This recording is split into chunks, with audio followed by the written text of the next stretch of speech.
muscular wall, which separates the thoracic cavity from their abdominal cavity. In the thoracic cavity, what we see that this is a parietal pleural. See how shiny they are?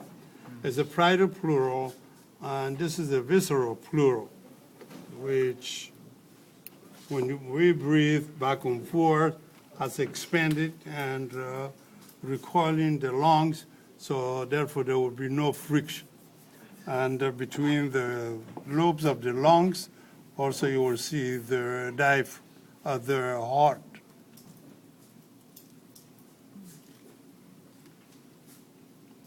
And this is the ligament of the heart, which is connected the heart to the diaphragm. This way they anchor the heart in a position while we breathing or while the heart is pumping in and out. If you look at it, see this? That is a pericardial sac. And if I cut it, there would be a fluid will be sticking out, which is, see that? There's a pericardial fluid, which is lubricating the heart while we contract and relaxes in the pericardial cavity.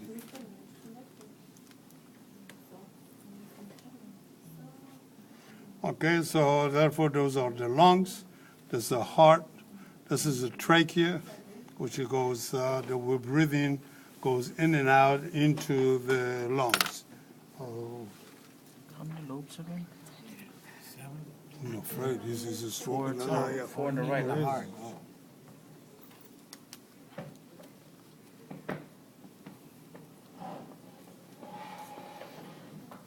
I don't know, I can't find my pointer.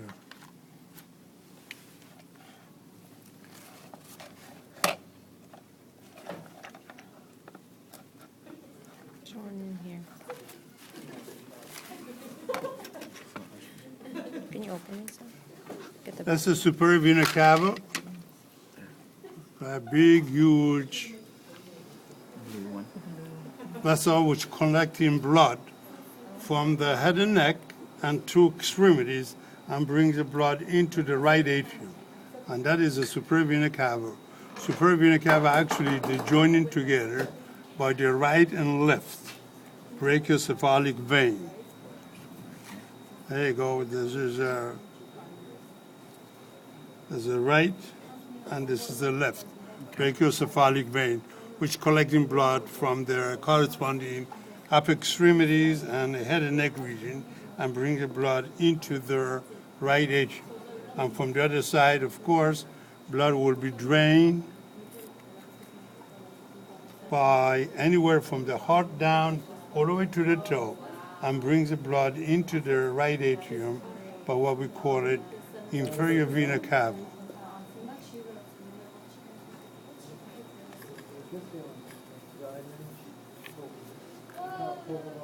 right there. And this is the inferior vena cava right there. Inferior vena cava, which collecting blood from all the rest of the body and bringing blood into the right atrium, and this is superior vena cava. We're going to see inferior vena cava down below too. And this is the diaphragm, as I mentioned. Now we're going to the abdominal cavity. There's a parietal peritoneum, and this is the visceral peritoneum. This is a double layer of the parietal peritoneum, which we call them greater omentum.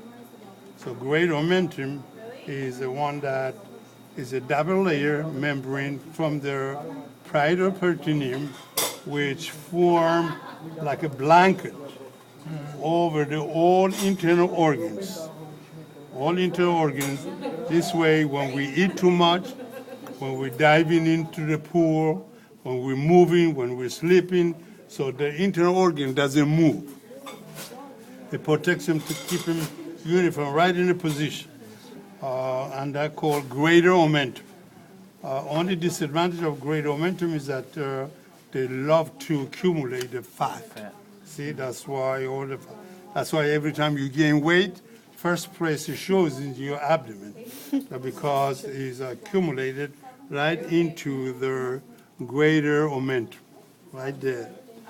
Okay, this is the liver. All these structures are liver, and that is a gallbladder right there, which is stores the bile. Okay. Now, if I just remove the liver on the side, you see the stomach. This is the stomach right there.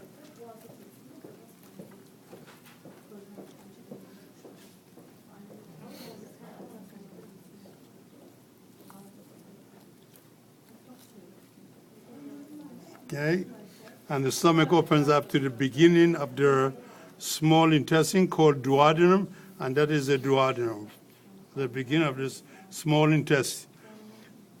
Where the stomach open into the duodenum, they call pyloric sphincter, and the esophagus also receives Cardiac from the trachea, right there by the cardiac valve.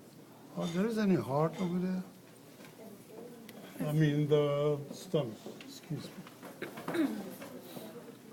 You want the stomach model? Is there any heart, any stomach? Oh, thank you. When we open you up? Well, I'll show it to you when I get up.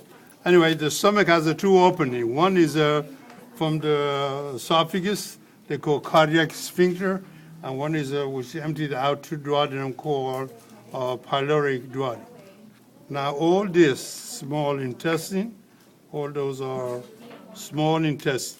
And if you notice, small intestine are protected by a layer of a membrane.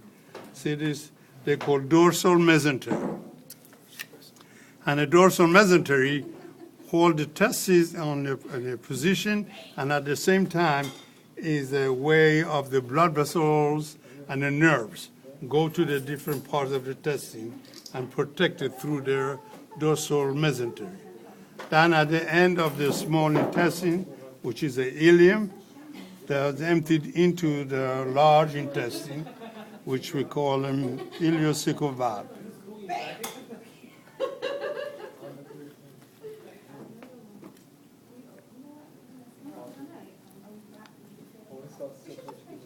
There you go. This is the ileum, the last part of the small intestine, and this is the beginning of the large intestine, which we call an ileocecal valve. Goes to the large colon, transverse colon, descending colon, and the rectum, which is going out. This is a spleen right there, and this scattered tissue is a pancreas. It's a pancreas. That's a urinary bladder.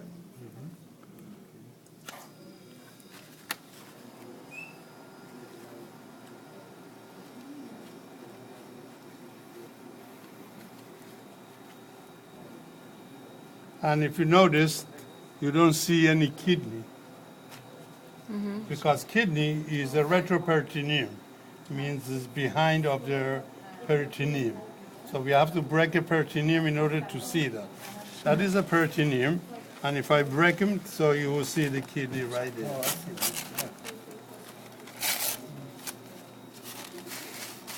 The left kidney? That's right there, that's a kidney, okay? And if you notice, this is the inferior vena cava, a continuation of their collecting from the bottom, goes right there.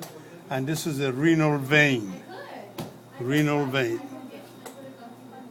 Renal vein. And also you see the, here, this one is better. You see better inferior vena cava. See how big is it? Inferior vena cava is much better than the one that I showed to you. And this looks like is abdominal aorta, which supplies it to the kidney, and that's called the renal artery. Renal artery. Okay?